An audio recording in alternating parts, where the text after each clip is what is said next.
నమస్కారం metro news కి స్వాగతం. ముందుగా ముఖ్యాంశాలు. గవర్నర్ జస్టిస్ అబ్దుల్ నజీర్ ను మర్యాదపూర్వకంగా కలిసిన సీఎం చంద్రబాబు. వరద సహాయక చర్యలపై వివరణ.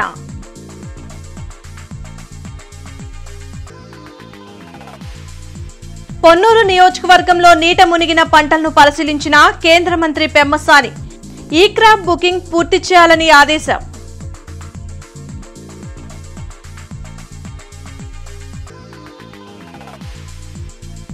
జగన్ తన సొంత డబ్బులతో వరద బాధితులకు పులిహోర ప్యాకెట్లు కూడా ఇవ్వలేదు. హోంమంత్రి అనిత విమర్శ.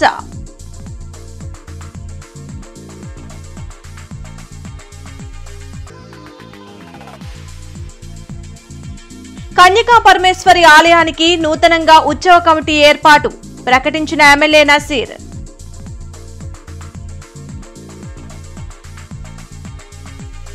విజయవాడలోని రాజ్భవన్ లో గవర్నర్ జస్టిస్ అబ్దుల్ నజీర్ ను ముఖ్యమంత్రి చంద్రబాబు మర్యాదపూర్వకంగా కలిశారు. రాష్ట్రంలో కురిసిన భారీ వర్షాలు, విజయవాడలో వరద పరిస్థితులను సీఎం చంద్రబాబు గవర్నర్కు వివరించారు. వరద బాధితులను ఆదుకునేందుకు ప్రభుత్వం తీసుకున్న నిర్ణయాలు, విజయవాడలో స్వయంగా చంద్రబాబు తీసుకున్న సహాయక చర్యలను ఈ సందర్భంగా గవర్నర్ అభినందించారు. పొన్నూరు నియోజకవర్గంలో కేంద్ర మంత్రి పెమ్మసాని చంద్రశేఖర్ పర్యటించారు. భారీ వర్షాలతో నీట మునిగిన పంటను ఎమ్మెల్యే ధూళిపాళ్ల నరేంద్ర, కలెక్టర్ నాగలక్ష్మితో కలిసి పెమ్మసాని చంద్రశేఖర్ పరిశీలించారు. పంట నష్టంపై రైతులను అడిగి వివరాలు తెలుసుకున్నారు. ఈ క్రాప్ బుకింగ్ మొత్తం పూర్తి చేయాలని, రైతులను ఇబ్బంది పెడితే సహించేది లేదని అధికారులను కేంద్ర మంత్రి హెచ్చరించారు. పనులు నిలిచిపోయిన ఎత్తిపోతల పథకాలను త్వరలోనే అందుబాటులోకి తీసుకొస్తామని రైతులకు హామీ ఇచ్చారు.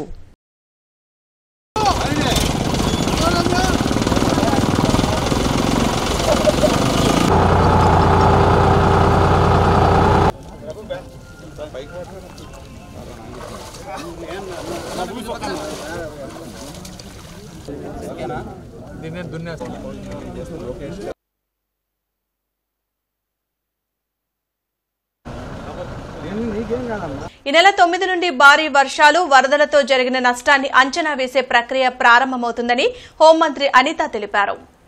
విజయవాడలో హోంమంత్రి అనిత మీడియాతో మాట్లాడారు. గత ప్రభుత్వ నిర్లక్ష్యం వల్లే విజయవాడకు ఈ పరిస్థితి వచ్చిందని విమర్శించారు. వరద ముంపు ప్రాంతాల్లో ఒక్క ప్యాకెట్ పులిహోర కూడా పంచని జగన్ బెంగళూరులో కూర్చొని ప్రభుత్వంపై ఆరోపణలు చేయడం సిగ్గుచేటని అన్నారు. వినాయక పందిళ్ల ఏర్పాటుకు ప్రభుత్వం ఎలాంటి రుసుము వసూలు చేయలేదని మంత్రి స్పష్టం చేశారు. ఇన్ని జరుగుతున్నా కూడా సొంత ఖర్చుతోని ఒక పులిహార ప్యాకెట్ కూడా చేయించి వరద బాధితులకి ఇవ్వలేని జగన్మోహన్ రెడ్డి ఈరోజు ఎక్కడో బెంగళూరులో కూర్చొని లిటరల్లీ చెప్పాలంటే పులిహోర కబుర్లు మాట్లాడుతున్నాడు. అరే ఎక్కడో బెంగళూరులో కూర్చోను అన్నది కూడా కాకతాళీయమే. ఎందుకంటే ఈయనకి నిజంగా పాస్పోర్ట్ ఇచ్చుంటే ఈ టైంకి లండన్లో కూర్చునేవాడు. ఏ మంత్రి అండి ఈ రోజు వరకు ఒక బ్రీచ్ని క్లోజ్ చేయడానికి ఇన్ని రోజులు ఒక మంత్రి అక్కడ 3 రోజులు 4 రోజులు కూర్చున్న సందర్భం ఉందా? ఈరోజు గౌరవ ముఖ్యమంత్రి గారి ఆదేశాల మేరకు నిమ్మల రామానాయుడు గారు వెళ్ళే బుడమేరు ఆ బ్రీచ్ని క్లోజ్ చేయడానికి 3 రోజులుగా నిద్రాహారాలు మాని వాన్లో తడుస్తూ అక్కడే కూర్చున్నారే. ఇవన్నీ ఎందుకు కనిపించట్లేదు ప్రతిపక్షాల వాళ్ళకి? ఎవ్వరూ ఎక్కడ కూడా ఎటువంటి ఫీజెస్ కూడా కలెక్ట్ చేయట్లేదు, ఎటువంటి చలనాలు కూడా కలెక్ట్ చేయట్లేదు. ఏదైతే వినాయక చవితి, అదేవిధంగా దుర్గా నవరాత్రి ఉత్సవాలు మన రాష్ట్రంలోనే కాదు మన దేశంలో చాలా ప్రెస్టేజియస్గా, చాలా భక్తి శ్రద్ధలతో చేసే భక్తులు ఎవరైతే ఉన్నారో వాళ్ళెవరూ కూడా ఇబ్బంది పడకూడదనే 10 రోజుల క్రితమే గౌరవ సీఎం గారు అందరికీ కూడా ఇన్స్ట్రక్షన్స్ ఇవ్వడం జరిగింది. ఈ రోజుకి కూడా కనీసం మైక్ పర్మిషన్కి కూడా మేము ఎవరం కూడా డబ్బులు తీసుకోవట్లేదు. ఇది క్లియర్. ఆరాగ్రహారంలోని వాసవి కన్యకా పరమేశ్వరి అమ్మవారి దేవస్థానంకు నూతన ఉత్సవ కమిటీని ఎమ్మెల్యే నసీర్ ప్రకటించారు. దసరా ఉత్సవాలను ఘనంగా నిర్వహించేందుకు కమిటీ కృషి చేయాలని సూచించారు. ఈరింటి వరప్రసాద్ బాబు చైర్మన్గా 56 మందితో ఈ కమిటీ పనిచేస్తుందని తెలిపారు. అమ్మవారి దేవస్థానంలో సిటీ బస్ బాబు, బీజేపీ జిల్లా అధ్యక్షులు నరేంద్ర కుమార్, జనసేన నాయకులు, ఆర్యవయసుల ప్రముఖులతో కలిసి ఎమ్మెల్యే నసీర్ అహ్మద్ మీడియాతో మాట్లాడారు. పార్టీలకు అతీతంగా అమ్మవారి సేవ చేయడమే తమ లక్ష్యమని ఈరింటి వరప్రసాద్ బాబు అన్నారు. ఎంతో ప్రతిష్టాత్మకంగా వైభవంగా జరిపేటువంటి దసరా ఉత్సవాల్ని మరింత వైభవంగా, మరింత ప్రతిష్టాత్మకంగా ఎప్పుడు లేనటువంటి విధంగా జరపాలనే ఆలోచనతో ఈరోజు ఒక నూతనంగా ఒక ఉత్సవ కమిటీని ఏర్పాటు చేసుకొని దాంట్లో ఎటువంటి రాజకీయాల ప్రమేయం లేకుండా ముఖ్యంగా ఆర్యవైశ్య సమాజానికి సంబంధించినటువంటి పెద్దలందరితో కూడా సమాలోచనలు చేసి వారందరి నిర్ణయాలను తీసుకొని ఒక కమిటీని ఏర్పాటు చేసి ఈరోజు వారందరి ద్వారా పెద్ద ఎత్తున రాబోయేటువంటి దసరా ఉత్సవాలకు మరింత వైభవంగా జరిపేటువంటి ఆలోచనతో ఈ కమిటీని ఏర్పాటు చేయడం జరిగింది. దసరా నవరాత్రి ఉత్సవాలు ఘనంగా జరగడానికి ఇంతకుముందు ఎప్పుడూ లేని విధంగా జరగాలని చెప్పి మన స్థానిక శాసనసభ్యులు మన మొహమ్మద్ నజీర్ గారు అభిలాష మేరకు వారు మా అందరు ఆర్యవైశ్య పెద్దల్ని కానివ్వండి, పార్టీలో ఉన్న అన్ని పార్టీలో ఉన్న ఆర్యవైశ్య నాయకులందరినీ కూడా కూర్చోబెట్టుకొని చర్చించి ఒక 54 మందితో కమిటీని ఏర్పాటు చేశారు. వారి యొక్క ముఖ్య ఉద్దేశం ఏంటంటే ఈ నవరాత్రి ఉత్సవాలు ఇంతకుముందు ఎన్నడూ లేని విధంగా ఘనంగా జరగాలని చెప్పి వారి కోరిక మేరకు ఏదైతే వారు ఎంపిక చేసిన సభ్యులందరం కూడా మేము వారి కోరిక తీరుస్తామని చెబుతున్నాం. దెబ్బతిన్న ప్రకాశం బ్యారేజ్ గేట్ల మరమ్మతు పనులు కొనసాగుతున్నాయి. 3 గేట్లను మూసి పనులు చేస్తున్నారు. కౌంటర్ వెయిట్లను ఏర్పాటు చేసి అందులో మెటల్, కాంక్రీట్ నింపే పనులను ముమ్మరం చేశారు.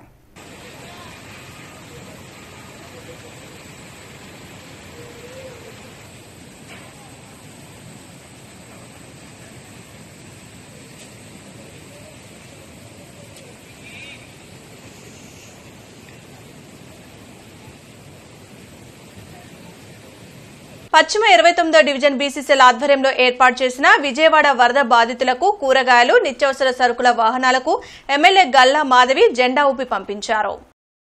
పశ్చిమ నియోజకవర్గం 29వ డివిజన్ కమిటీ సహకారంతో ఈ కార్యక్రమాన్ని నిర్వహించారు. ఈ సందర్భంగా గల్లా మాధవి మాట్లాడుతూ ఆపద సమయంలో చిన్న పెద్ద అని తేడా లేకుండా ప్రతి ఒక్కరూ ముందుకు వచ్చి తమకు తోచిన విధంగా ప్రజలకు సహాయ సహకారాలు అందిస్తున్నారని అన్నారు.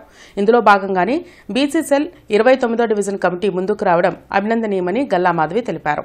చంద్రబాబు నాయుడు గారి పిలుపు మేరకు అలాగే పశ్చిమ నియోజకవర్గం సహాయ సహకారాలు ఎప్పుడూ అందుతాయి కాబట్టి ఈ రోజు అందరం పూనుకొని మా బీసీసీఎల్ సోదరులందరూ కూడా ఈ రోజు నిత్యావసర సరుకులు, కూరగాయలు వరద బాధితులకి అందజేసే ఒక అద్భుతమైన కార్యక్రమాన్ని చేపట్టారు. సుమారు 100 కుటుంబాలకి సరిపడా సరుకుల్ని ఈ రోజు పంపిణీ చేయడం జరుగుతుంది.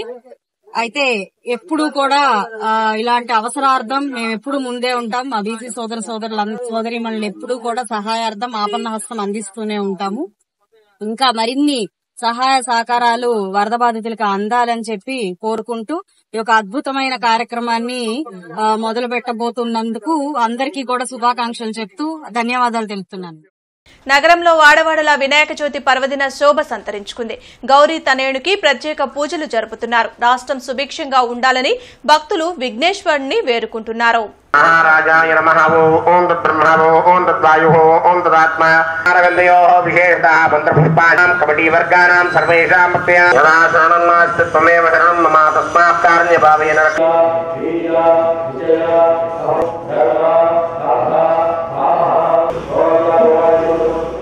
బ్రాడీపేటలోని జెమినీ స్మార్ట్ కిడ్స్ స్కూల్లో వినాయక చవితి పండుగను పురస్కరించుకుని సంబరాలు జరిగాయి. ఈ సందర్భంగా స్కూల్ యాజమాన్యం, అధ్యాపకులు, విద్యార్థులు పెద్ద మొత్తంలో పాల్గొన్నారు. ముఖ్యంగా విద్యార్థులు అనేక రకాలైనటువంటి వినాయకుని విగ్రహాలు తయారు చేశారు. చిన్నారులు చేసిన విగ్రహాలు చూపరులను అమితంగా ఆకట్టుకున్నాయి. చదువులతో పాటుగా తమ విద్యార్థులు అన్ని రంగాల్లో ముందు ఉన్నారని స్కూల్ డైరెక్టర్ పద్మారెడ్డి తెలిపారు. కార్యక్రమంలో స్కూల్ ఇన్ఛార్జ్ భాస్కర్, జిప్సీ, అధ్యాపకులు పాల్గొన్నారు.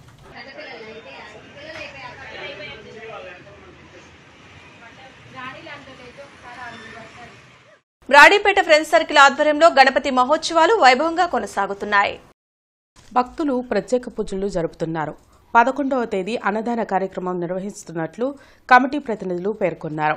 గత 15 సంవత్సరాల నుంచి మాకు అండా దండగా 15 సంవత్సరాల నుంచి బ్రాడీపేట ప్రతి ఒక్క ప్రజలు మాకు అండగా ఉంచడం వల్ల ఇది 15వ సంవత్సరం జరుగుతుంది.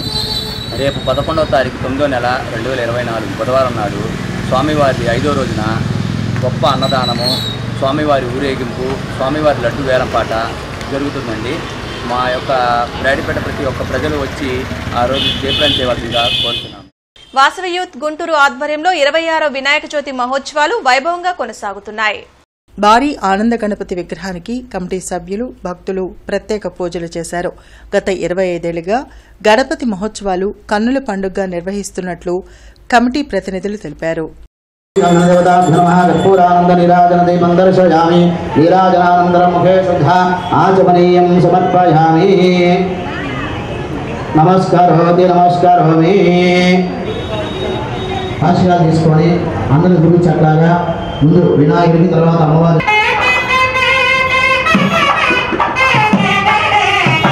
25 సంవత్సరాలు పూర్తి చేసుకుని 26వ సంవత్సరంలోకి అడుగుడుతున్న సందర్భంగా పునఃప్రారంభంగా భావించి గురువుగారు కృష్ణమూర్తి గారు ఈ సంవత్సరం నుంచి శాంతి కళ్యాణాలు ప్రతి సంవత్సరం ఏర్పాటు చేయండి అన్నదాన్ని పురస్కరించుకొని ఈ సంవత్సరం ఏ విఘ్నాలు లేకుండా నిరంతరాయంగా స్వామివార్ల శాంతి కళ్యాణాలు జరగాలన్న ఉద్దేశంతో మొట్టమొదటి సంవత్సరంగా సిద్ధిబుద్ధి సమేత శ్రీ అభయ గణపతి స్వామివారి శాంతి కళ్యాణాన్ని చేసుకోవడం జరిగింది. ఈ శాంతి కళ్యాణంలో కూడా భక్తులు విరివిగా పాల్గొని స్వామి అమ్మవార్ల ఆశీస్సులు తీసుకోవడం జరిగింది. ఇదే విధంగా గురువుగారి ప్రోత్సాహంతో స్వామివారి అనుగ్రహంతో ప్రతి సంవత్సరం స్వామి అమ్మవార్లకి శాంతి కళ్యాణాలు నిర్వహించాలని మేము సంకల్పించడం జరిగింది. ఈ కార్యక్రమాలకు కూడా భక్తులందరూ సహాయ సహకారాలు అందించి మా కార్యక్రమాల్ని ఇంతకు ముందు వల్లే ప్రోత్సహించవలసిందిగా కోరుతున్నాను. బ్రాహ్మణ సేవా సమితి ఆధ్వర్యంలో సేవా కార్యక్రమాలు కొనసాగుతున్నాయి. పేద మెరిట్ బ్రాహ్మణ విద్యార్థులకు 20 లక్షల రూపాయల వార్షిక స్కాలర్షిప్స్ ని పంపిణీ చేశారు. బ్రాడీపేటలోని బ్రాహ్మణ సేవా సమితి కార్యాలయంలో వార్షిక స్కాలర్షిప్స్ పంపిణీ కార్యక్రమం జరిగింది. ఇంటర్ నుంచి పీజీ వరకు విద్యను అభ్యసిస్తున్న 250 మంది స్టూడెంట్స్ కు విద్యా పారితోషికాన్ని అందించినట్లు సమితి అధ్యక్షులు లక్ష్మీపతి తెలిపారు. ఉన్నత స్థానాల్లో ఉన్న బ్రాహ్మణులు తమ వంతు చేయూతను అందిస్తే పేద బ్రాహ్మణులకు సాయం చేసే అవకాశం ఉంటుందని చెప్పారు. కార్యక్రమంలో సంజీవరావు, తుళ్లూరు ప్రకాష్, బాలకృష్ణ, వినోద్, కిరణ్ తదితరులు పాల్గొన్నారు. రాబోయే రోజుల్లో కూడా ఖచ్చితంగా బ్రాహ్మణ కుటుంబాలకి ఏదైతే సమాజంలో గొప్ప జాతిగా చెప్పుకుంటూ అత్యంత దుర్భమైన జీవితం బ్రాహ్మణ విద్యార్థులు చదువుకొని మళ్ళా కూడా పునర్వేమకు రావాలని చెప్పి బ్రాహ్మణులు బాగుంటేనే దేశం బాగుంటుందని, బ్రాహ్మణ పిల్లలు చదువుకుంటే ఖచ్చితంగా వాళ్ళు తిరిగి సమాజానికి ఇస్తారని చెప్పి కూడా ఒక నానుడి ఉందని, బ్రాహ్మణ పిల్లలకి బ్రాహ్మణులకు మాత్రమే సమాజంలో తీసుకుందాన్ని వెనక్కి ఆనందంగా ఇచ్చే అలవాటు ఉంది కాబట్టి చేస్తారని చెప్పి ఈ కార్యక్రమం నిర్వహిస్తున్నాము. ఇదే బ్రాహ్మణ సేవా సమితికి అనేక సార్లు కార్యదర్శిగాను వైస్ ప్రెసిడెంట్గాను తీసుకుంటాను. నేనున్న టైంలో 5 లక్షల నుంచి మొదలైంది. ఇప్పుడు ఇది 20 మా అధ్యక్షుడు గారు చెప్పినట్టు 20 లక్షల దాకా వెళ్ళింది. బ్రాహ్మణ సేవా సమితి ఉన్నంతకాలం బ్రాహ్మణులకు సేవ చేస్తూనే ఉంటామని చెప్పి నేను గట్టాపదంగా చెప్తున్నాను. సెప్టెంబర్ 10న టెట్ ఉచిత గ్రాండ్ టెస్ట్ పేపర్ 1, 2లకు ఆన్లైన్ ఎగ్జామ్ నిర్వహించనున్నట్లు GVR coaching centre director Turaka Veeraiah తెలిపారు. అలాగే TET, DSC, Shine Phirangipuram coaching సెంటర్లో శిక్షణ పొందుతున్న స్టూడెంట్స్ కు స్కాలర్షిప్లను నూతనపాటి శౌరి, కొండపల్లి సాల్మన్ పాల్ అందించినట్లు coaching centre director Turaka Prasad వివరించారు.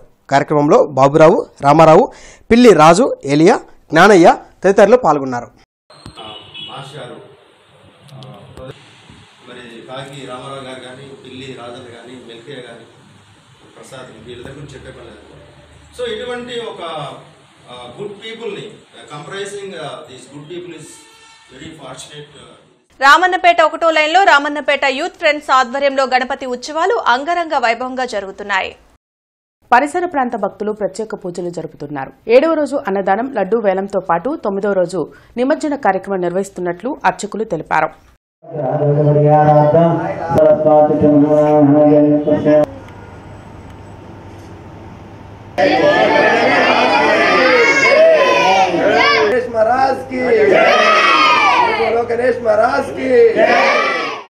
తొమ్మిదవ రోజు 25 కేజీల లడ్డూని మన కొరిటిపాడు గాంధీ బొమ్మ సెంటర్ నందు వేలంపాట వేస్తారు.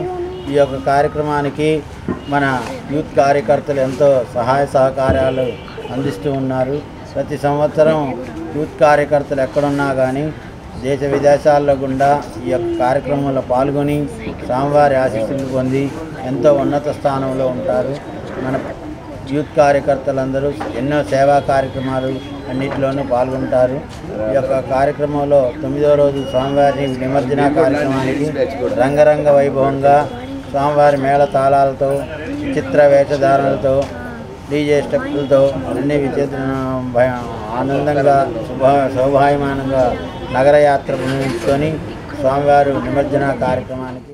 విశాఖ స్టీల్ ప్లాంట్ ప్రైవేటీకరణను వ్యతిరేకిస్తూ ఆందోళనలు కొనసాగుతున్నాయి. సెప్టెంబర్ 10వ తేదీన జిల్లా మండల కేంద్రాల్లో నిరసనలు తెలపాలని అన్ని కార్మిక సంఘాలు పిలుపునిచ్చాయి. బ్రాడీపేటలోని సిపిఎం కార్యాలయంలో విశాఖ ఉక్కు ప్రైవేటీకరణను వ్యతిరేకిస్తూ నిర్వహించిన రౌండ్ టేబుల్ సమావేశంలో కార్మిక సంఘ నాయకులు లక్ష్మీనారాయణ, హనుమంతరావు, అజయ్ కుమార్ మాట్లాడారు. విశాఖ స్టీల్ ప్లాంట్ విషయంలో కేంద్రం స్పష్టమైన ప్రకటన చేయాలని డిమాండ్ చేశారు. ప్రధానంగా ఈరోజు కేంద్రంలో మూడోసారి అధికారంలోకి వచ్చిన బీజేపీ, ఇక్కడ టీడీపీ రాష్ట్రంలో అధికారంలోకి వచ్చారు. కానీ విశాఖ ఉక్కు పరిరక్షణకు మాత్రం ఇప్పటివరకు ఒక్క చర్య తీసుకోకపోగా ఉన్న వాటిని కూడా మూసేసే ప్రయత్నం, ప్రధానంగా ఉన్న ఉత్పత్తిని కూడా తగ్గించి కార్మికులను తగ్గించే ప్రయత్నం ఈరోజు కేంద్ర ప్రభుత్వం తీసుకుంటుంది. కాబట్టి ఎన్నో త్యాగాలు, ప్రాణ త్యాగాలు చేసి ఆస్తిని ఇచ్చి విశాఖ ఉక్కుని నిర్మించుకుంటే ఈరోజు విశాఖ ఉక్కుని ప్రైవేటీకరణ చేసే విధానాలను మాత్రం కేంద్ర ప్రభుత్వం, రాష్ట్ర ప్రభుత్వం మాట్లాడలేదు. కాబట్టి తక్షణమే విశాఖ ఉక్కు ప్రైవేటీకరణను ఆపాలని కోరుతూ జరిగే నిరసన కార్యక్రమంలో ప్రజలందరూ 10వ తారీఖున అన్ని మండల కేంద్రాల్లోనూ, జిల్లా కేంద్రాల్లో జరిగే నిరసన కార్యక్రమంలో పాల్గొని జయప్రదం చేయాలని చెప్పేసి ఆల్ ట్రేడ్ యూనియన్స్, అదేవిధంగా రైతు సంఘాలు ప్రజలకు విజ్ఞప్తి చేస్తారు. పండరీపురం 6వ లైన్ సాయిబాబా మందిరం వద్ద వినాయక చవితి ఉత్సవాలు భక్తి శ్రద్ధలతో జరుగుతున్నాయి.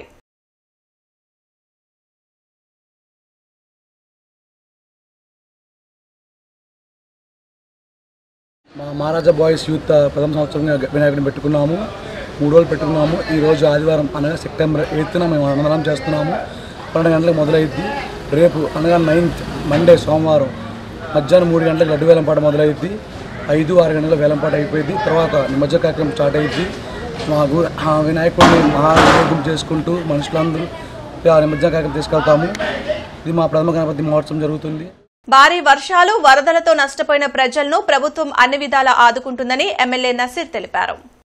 ఆగస్టు 31న కురిసిన భారీ వర్షంతో డ్రైనేజీలు పడి రామిరెడ్డి తోటకు చెందిన వనమాల శ్రీనివాస్ మృతి చెందారు. దీంతో ఆయన కుటుంబ సభ్యులకు 5 లక్షల రూపాయల ప్రభుత్వ ఆర్థిక సాయాన్ని ఎమ్మెల్యే నసీర్ అందించారు.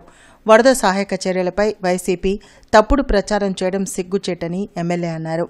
ఈ కార్యక్రమంలో ఈస్ట్ తహసీల్దార్ నగేష్తో పాటు కూటమి నాయకులు పాల్గొన్నారు.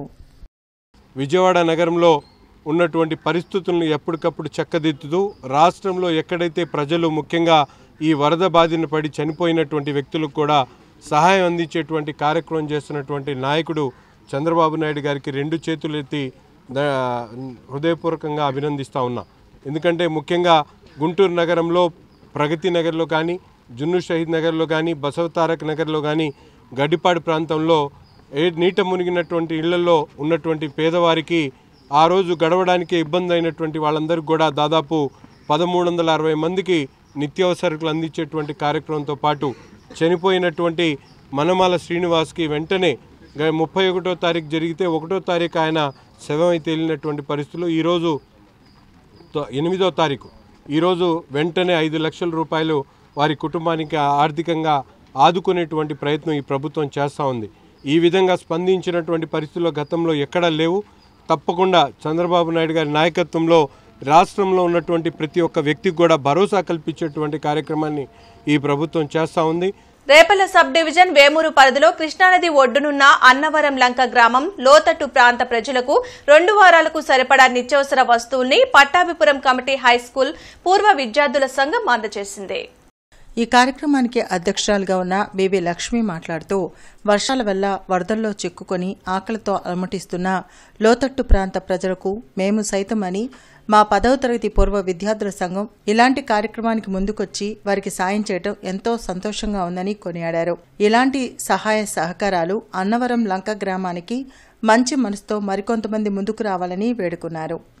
ఈ కార్యక్రమానికి 1987 పట్టాభిపురం కమిటీ హైస్కూల్ పూర్వ విద్యార్థులు బీవీ లక్ష్మి, కుర్రా రామారావు, మహమ్మద్ అఫ్సర్, సుబ్బారెడ్డి, నారాయణ రెడ్డి, చుండు నారాయణ, సత్యవతి, లక్ష్మీకాంతం, ఆళ్ల వెంకట్రావు, మనోహరమూర్తి, అంజని, స్వరూపారాణి, సరళాదేవి, రజని, విదేశాల్లో స్థిరపడిన పూర్వ విద్యార్థులు మరియు పట్టాభిపురం కమిటీ హైస్కూల్లో చదువుకున్న విద్యార్థులు మరికొందరు పూర్వ విద్యార్థులు పాల్గొన్నారు.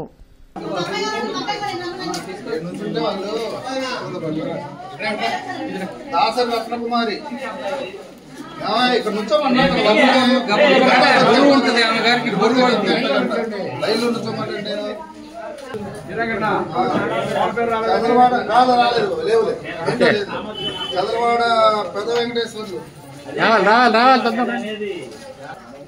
తాడికొండ శివకుమారి. ఓకే. రామకోటయ్య.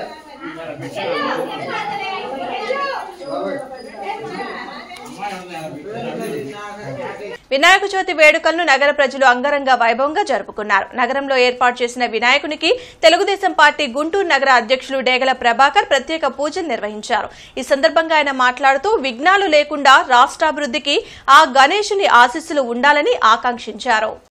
బంగాళాఖాతంలో ఏర్పడ్డ వాయుగుండం కారణంగా రేపు నిర్వహించే ప్రజా సమస్యల పరిష్కార వేదిక రద్దు చేయడం జరిగిందని జిల్లా ఎస్పీ తెలిపారు. వివిధ ప్రాంతాల నుండి వచ్చేవారు ఈ విషయాన్ని గమనించాల్సిందిగా తెలియజేశారు.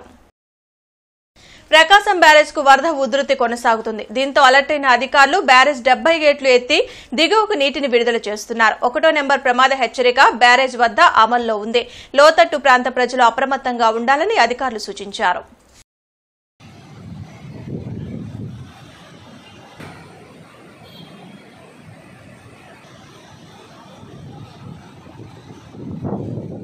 నవ్యాంధ్ర 2 వీలర్ మెకానిక్స్ వెల్ఫేర్ అసోసియేషన్ తరపు నుండి సేవ్ విజయవాడ అనే కార్యక్రమంతో నవ్యాంధ్ర వ్యవస్థాపకులు సుబాని ఆదేశాల మేరకు టిఫిన్, భోజనం, మంచినీళ్ల సదుపాయం కల్పించారు.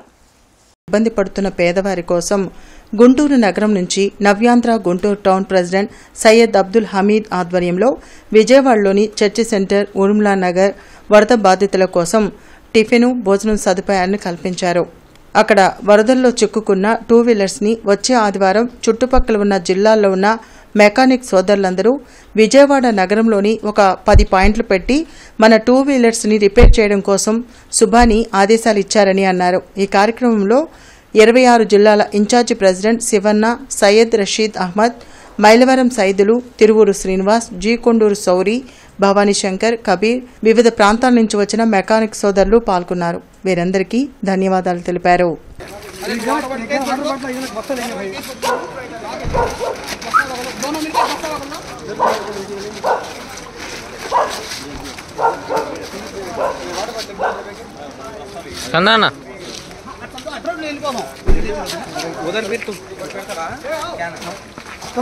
వార్తలు ముగించే ముందు ముఖ్యాంశాలు మరోసారి. గవర్నర్ జస్టిస్ అబ్దుల్ నజీర్ ను మర్యాదపూర్వకంగా కలిసిన సీఎం చంద్రబాబు. వరద సహాయక చర్యలపై వివరణ.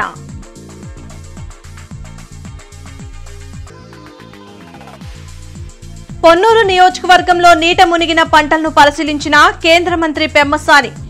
ఈ క్రాప్ బుకింగ్ పూర్తి చేయాలని ఆదేశం.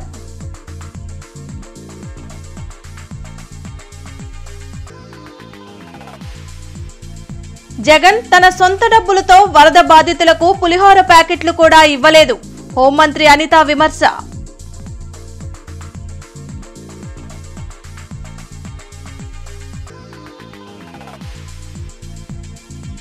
కన్యకా పరమేశ్వరి ఆలయానికి నూతనంగా ఉత్సవ కమిటీ ఏర్పాటు ప్రకటించిన ఎమ్మెల్యే నసీర్.